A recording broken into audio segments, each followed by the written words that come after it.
back with another episode of Amphibia, Spivy. I hate these names, these combinations of characters' names that make your different shipping names. Oh my goodness, it's so embarrassing. But this episode is going to focus on Sprig and Ivy. They're cute together, but they're like way over the top. That couple that just can't stop holding hands and can't stop being all lovey-dovey, and they can't stop telling everybody how happy they are. It's weird. But again, young couples are very like this. And what makes this situation, it's a bad thing in normal life. But they're like going to war, and it's like, okay, guys, we got to stop with this goofiness. So they're in their base, and they're doing the stuff, the regular base stuff. People are eating food and making sure they got supplies and everything. And this other frog has these big red scissors. So is this kill the kill? Is that the reference here? But Sprig and Ivy are jumping around and just holding hands and being all cutesy couple, and they're just constantly just kind of flaunting their relationship to everybody, which is super weird. Sasha calls like a team meeting. Hey, they're gonna go on. There's a mission they need to go on.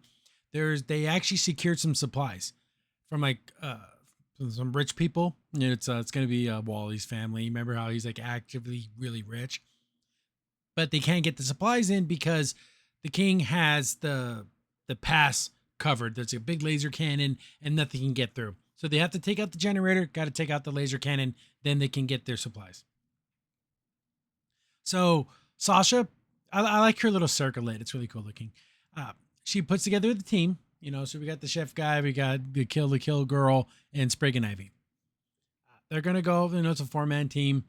And I like how the rest of everyone else, there's nothing for them to do. So they're just like messing around and like being silly. I thought it was strange that Sasha doesn't actually go on she goes on the mission, but she doesn't actually participate in the mission, like not in a active way.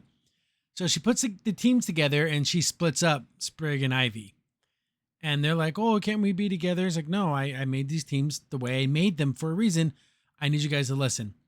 But they're being dummies and they don't want to be separate from each other. So they just kind of lie and say, oh, we got different orders. We're supposed to go, me and Ivy are supposed to go together and you two go on the other side of the mission. Guys, you are compromising the mission to save everyone. It's not the time to do this crap. But they do it anyways. They split up. And of course, Sprig and Ivy, you can't have them on the same team because they're too good at doing the same thing.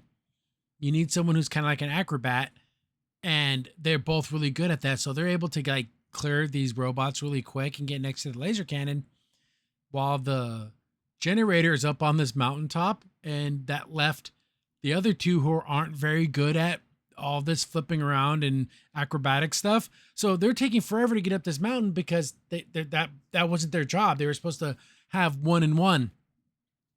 But Sprig and Ivy, they're just being stupid together. And I do like the fact that Sprig kept getting shocked because he kept checking the shield and it kept like shocking him. He deserves it. They're doing their dance moves because they have time. Like, oh, let's give us more time. What should we do? Oh, let's practice our dance moves. And they like straight up do, what I want to say, Peanuts, Charlie Brown. It's exactly the Charlie Brown dancing. Okay. So a lot of silly stuff like that. They're like, man, what's taking them so long? Well, they must be in trouble. So they're going to go up there to like actually go help them. I really think this is a really cool idea. The generator wasn't a building. It's actually a big giant bug robot thing. So the defenses is the generator has defenses that it's itself. I thought that's a really cool concept. So it's able to like defend itself, but they're able to kind of beat it down. Then they go back to their original teams. Like, okay, let's split up the way we were supposed to be split up. And so Ivy stays with Scissors Girl and Sprig goes with the cook. I do like how it's funny, but it's also irritating because it's supposed to be like a serious thing. But they're like all crying. They're making these really goofy faces about like, oh, we're going to be away from each other. Oh, I'm going to miss you. Okay. Oh my goodness, you two are unbelievable. So they're going to go do the mission the way it was meant to be done. But now they have like a lot less time to do it. Ivy is distracting the robot while Scissors Girl actually goes in there and cuts up all of its wires and stuff and actually causes it to, the power to go down. While the big chef guy is going to be one shutting down the laser, Sprig is shooting like his little his slingshot at the incoming robots. Okay, they made a good team separately. They're able to bring it down. Sasha calls in the rest of the team to let the cargo go through. Mission accomplished. But then I do like how Sprig's like, hey, basically comes clean about changing the orders and sticking with Ivy when he wasn't supposed to.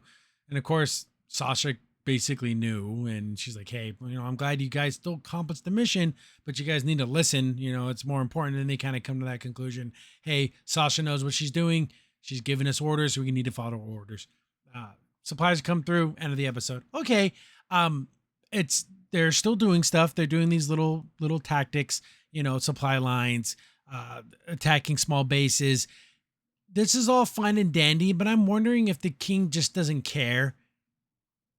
Or it's like, oh, let him win these little victories to give him false confidence. I'm wondering if there's something with Andros where he's just kind of letting them get these small victories so he can come in with the big, and a big overwhelming force and end it that way.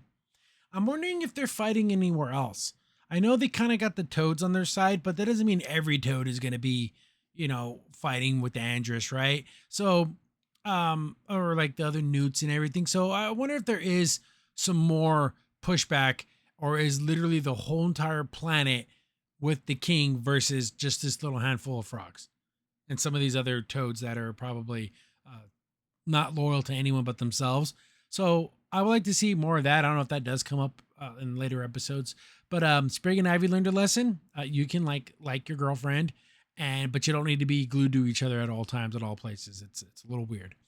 But yeah, super fun, quick episode, but I'm glad things are happening and it's actually dealing with the war, and it's showing that there's more to war than, oh, let's fight a big battle and we win. There's things like supply lines and gaining support and providing for your troops. There's logistics, and that's kind of cool that they really did, kind of showing that is something that happens when you do have like a war, especially one that's going to take a while. There isn't just one big fight and then it's over. But yeah, working my way through. I want to finish this up. Not, I guess, quickly, probably a couple episodes a week, which is a lot better than one episode every 3 weeks, right? But yeah, thanks for watching, guys. Keep the comments coming, and catch you on the next one. Crimson's in here. Thanks for watching the video. Remember, liking, subscribing, sharing, and commenting on the video really helps out a lot. It gets the video spread around more people get to see the videos, and we get to make more videos for you guys. So thank you, and we appreciate every single one of you guys.